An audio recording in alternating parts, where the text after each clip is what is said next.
Okay, in this video, we take a look at section 3.9 of my AP Physics book on relative velocity. I believe it's a different section for general physics, but it's all the same content. Let's go ahead and begin. We've already considered relative speed in one dimension. I want to go back to the very early stages of this unit.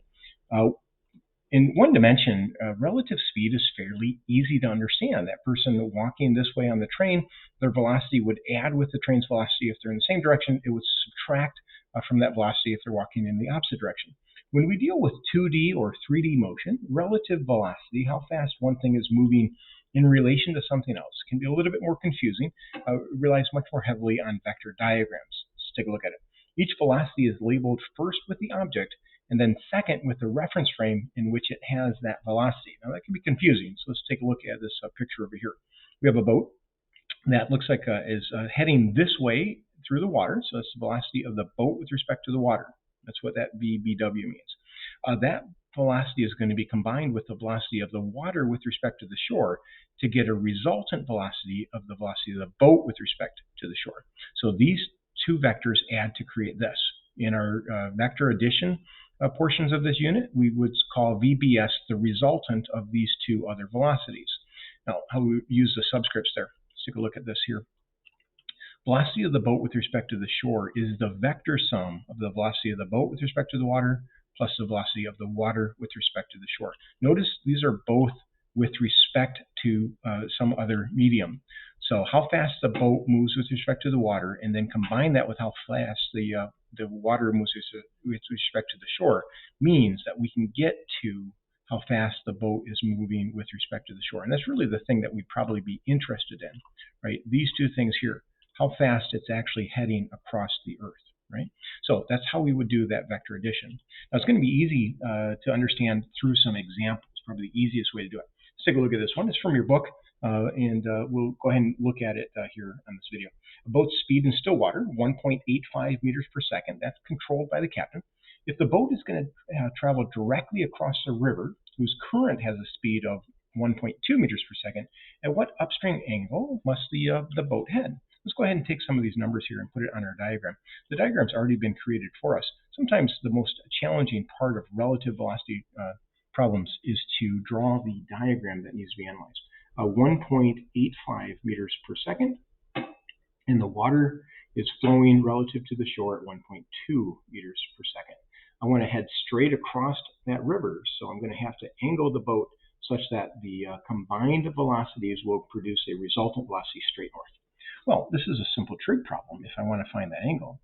Theta is just, let's see, that's opposite, that's hypotenuse to that angle, and that is a right angle. So I can use my trig functions. I'm just going to use an inverse sine. And that'd be inverse sine of 1.20 over 1.85. And my calculator will give that to me. Inverse sine, make sure I'm in degree mode. That's about 40.4 degrees.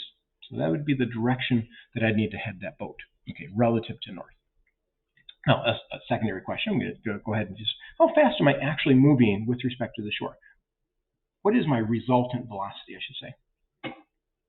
Well, I can find that just using Pythagorean theorem. That'd be 1.85 squared minus 1.2 squared. And we can do that again with that calculator.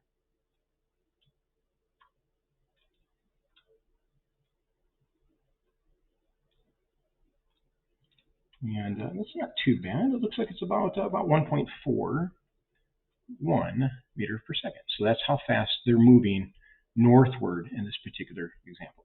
Let's take a look at another one. The same boat, velocity of 1.85 meters per second, now heads directly across the river whose current is still 1.2 meters per second. What is the velocity, magnitude, and direction of the boat relative to the shore? If the river is 110 meters wide, how long will it take to cross the river, and how far downstream will it be by then? So let's go ahead and take a look. Our diagram's already been created for us. We can see that the 1.85 is still set, and the 1.2 is still set. Now what we're interested in is just how fast are they actually moving along that river, since the water is now going to be pulling them downstream. It's not too hard to solve that first question. For letter A, how fast are they moving with respect to the shore? Well, this is just a straight Pythagorean theorem problem. 1.85 squared plus 1.2 squared. And take the square root of that, and it's about 2.21 meters per second. And that would be at some angle. Let's go ahead and find that angle.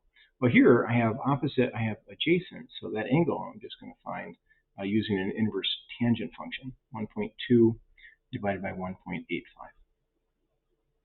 And again, calculator very handy here. I see that that's about 33 degrees, 32.97. So let's just call that at 33.0 degrees. Okay, and so there we go, our first question answered. Now, if the river is 110 meters wide, how long will it take to cross, and how far downstream will the boat be? Now, there's numerous ways to do this. The way that I'm going to show this is just like with projectile motion. We sort of consider the two motions separately. I'm going to use some color coding here to help illustrate this particular example. Let's take this vector, this one to be purple, and let's take this one here to be orange. Okay, let's see if I can draw that there. Okay, and that's close enough. I'm going to go ahead and use my mouse to bring that down a little bit, maybe. Nope, mouse is not working on that right now, so I'm just going to go ahead and try to see if I can't do that. It doesn't look like I can, so I'm going to leave it like that. I would like to consider this motion independent from the other. So I'm going to just go ahead and put some dots here. that shows that as the boat moves this way, it's moving that way at a constant velocity of 1.85 meters per second. Now, at the same time, it is also moving downstream at a slower rate, but still constant. So those dots are meant to be along the same line. Difficult to do with this touchscreen, but nonetheless, I can consider the resultant motion as a superposition of these two vectors that are shown here. Well, the way that makes that problem solved really easily about how long it will take to cross that 110 meters. Notice that 110 meters is its northward direction. Well, the velocity that's taken me northward is the 1.85 meters per second. So if I want to get that time, let's go ahead and go to purple here. If I want to get the time to cross that, I might as well, let's try purple. It's so difficult to do with this touchscreen. The time to cross, I still did not get that. Try that one more time. I want purple. Let's try. This is a third time. It's got to work. 3 times the charm is. Time, well, delta y, let's just call it that. That's the width of that river divided by the velocity in that direction. That's let's see, 110 meters divided by 1.85 meters per second. Well, that's how long it's going to take to cross that river. And I don't care that I'm actually going this way. The vertical motion, the motion along the river across it, is controlled by that velocity right here. And so let's just go ahead and do that. 110 divided by 1.85 means it will take about 59.5 seconds to cross that river. Now, I could have determined how far it's going to be along here. I could have determined that distance using Pythagorean theorem and used a much greater speed to get that same time. But I might as well just do it that way. It's easier, I think. Now, the next question is asking, how far downstream will the boat be by then? Well, however long it takes for it to cross the river is exactly the same amount of time as it takes for it to go downriver. So let's go ahead and use that time connection, like we did with projectile motion, to figure out how far it travels that way. I'm going to say delta x, and I'm going to go to orange. Let's see if I can do this in less than 3 tries. Delta x, I did, is equal to the velocity in that direction. That's the velocity of the water with respect to the shore, multiplied by that time right there. So now we can just go ahead and plug those numbers in. Well, let's see, that is 1.2 meters per second multiplied by 59.5 meters. Dropping my units there, please forgive. And we see that that is about 71.4 meters. How far downstream they travel by using, again, the superposition principle, not just applied for projectile motion, it's applied for a lot of things in physics. Let's take a look at this last one. Now, this one we have to actually draw a diagram. So I invented this problem myself, and I want to make sure that we can properly construct a diagram to be able to solve these problems. A pilot of a plane needs to make it to the airport in 3 hours and 15 minutes. There's deadlines. We have to be able to get there on time. The airport's 1950 kilometers due north of the present location. The wind is blowing velocity of 135 kilometers per hour at a heading of 110. With what velocity, so what magnitude and direction, should the pilot fly their plane in order to arrive at the airport on schedule? So nice little pilot problem here. Let's go ahead and draw a little picture. Try to do that. Here we have the airplane, and here we have the runway. And the runway is up here currently north of the present location, and that is 1950 kilometers away. Now, the wind is blowing. Let's see, it says at a heading of 110. Let's refresh our memory on that. When we're dealing with compass headings, everything's relative to north.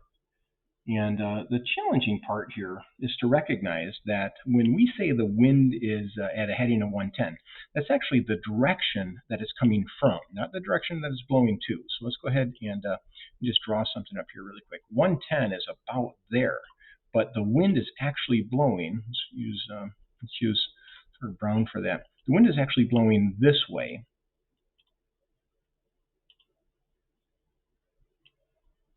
Out of the southeast towards the northwest. So we would say that that is a wind with a heading of 110. It's coming out of that direction. So if I'm going to move that, I'm just going to move that up here and realize that that's actually blowing in the direction of 290. Okay, so the wind is blowing toward the 290 direction out of 110. Let's go ahead and draw that down here. Let's draw that wind velocity here. So the wind is blowing it this way at an angle, and this would be an angle relative to west. Let's go ahead and just identify that down here. So the angle relative to west, 20 degrees above that west axis. Let's go ahead and put that in here. That's 20. And we know that value. It's 135 kilometers per hour. And I'm going to drop the units there. It's sort of hard to draw that with this mouse.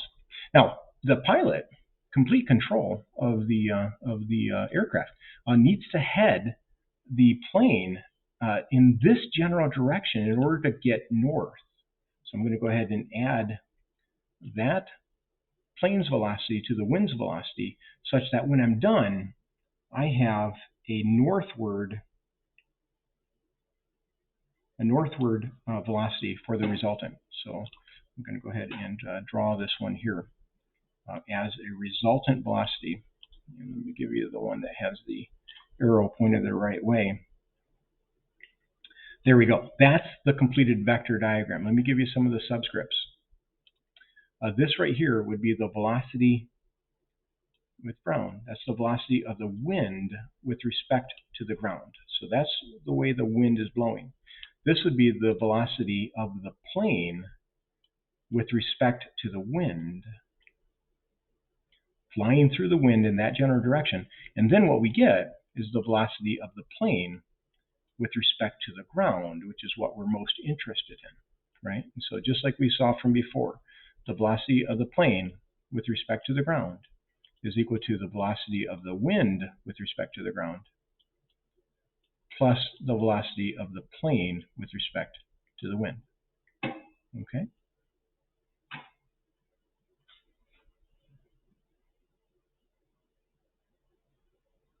Okay. And so that looks close enough. I looked at those numbers. If I switch these two around, you'd see how those W's would sort of reduce out from there. But nonetheless, it still works. Now, let's keep going here. Let's see. I got to be careful. This is 1950 kilometers due north of the present location, but these are velocity vectors. I got to be careful.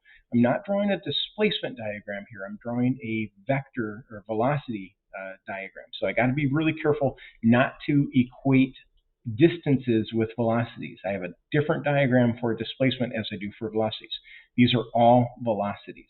Let's determine what the resultant needs to be. If I need to get 1950 kilometers due north in 3 hours and 15 minutes, I know how fast my resultant velocity must be. It's really not too bad to calculate. It's just how far I have to travel in that amount of time. And so let's just go ahead and plug these numbers in. 1950 kilometers all over 3¼ hours means I need to have a resultant velocity of 600 kilometers per hour. So that's what I have to get when I'm all done.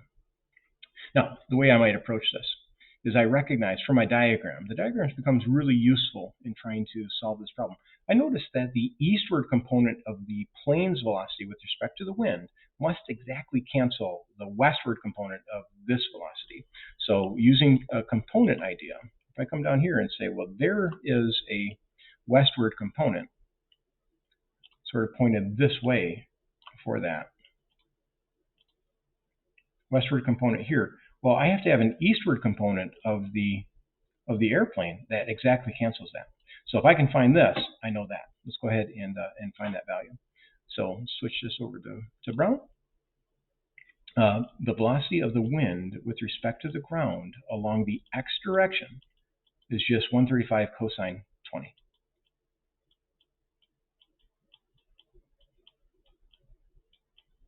And my calculator can give me that. That's about 127 kilometers per hour. Now, if that's 127, then so is the eastward component of the airplane. Now, if I could find the northward component of the airplane's velocity, I could find this magnitude with Pythagorean theorem. Let's go ahead and try that. Let's see. I know the final result must be 600 north.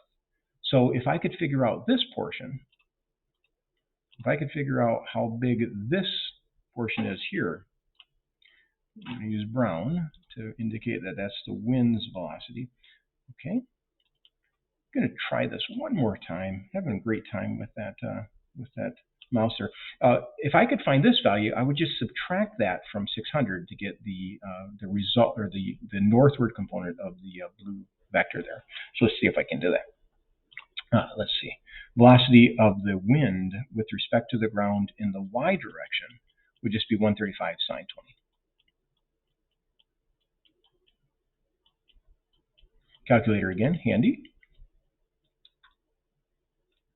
I see that that's about 46 kilometers per hour. Well, that means that this portion here must be, let's see if I can use an arrow for that. See if I did this. Oh my gosh, that worked. That means that this must be 600 minus 46. So 600 minus 46 means that the northward component of that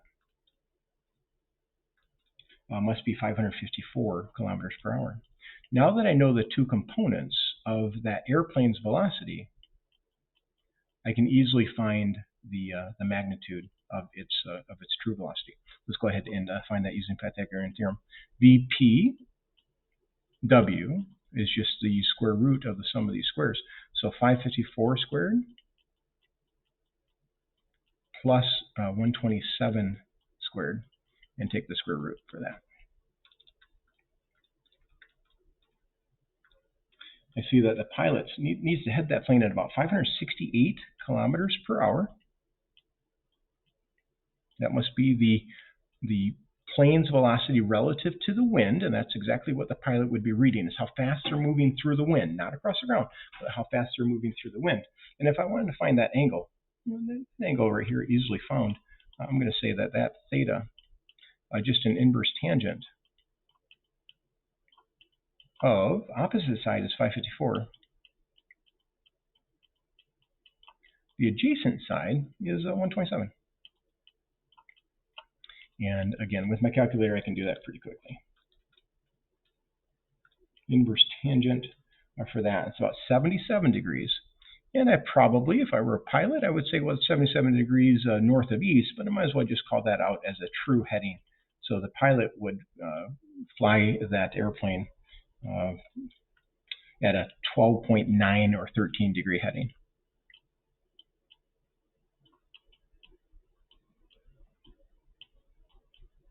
And there we go.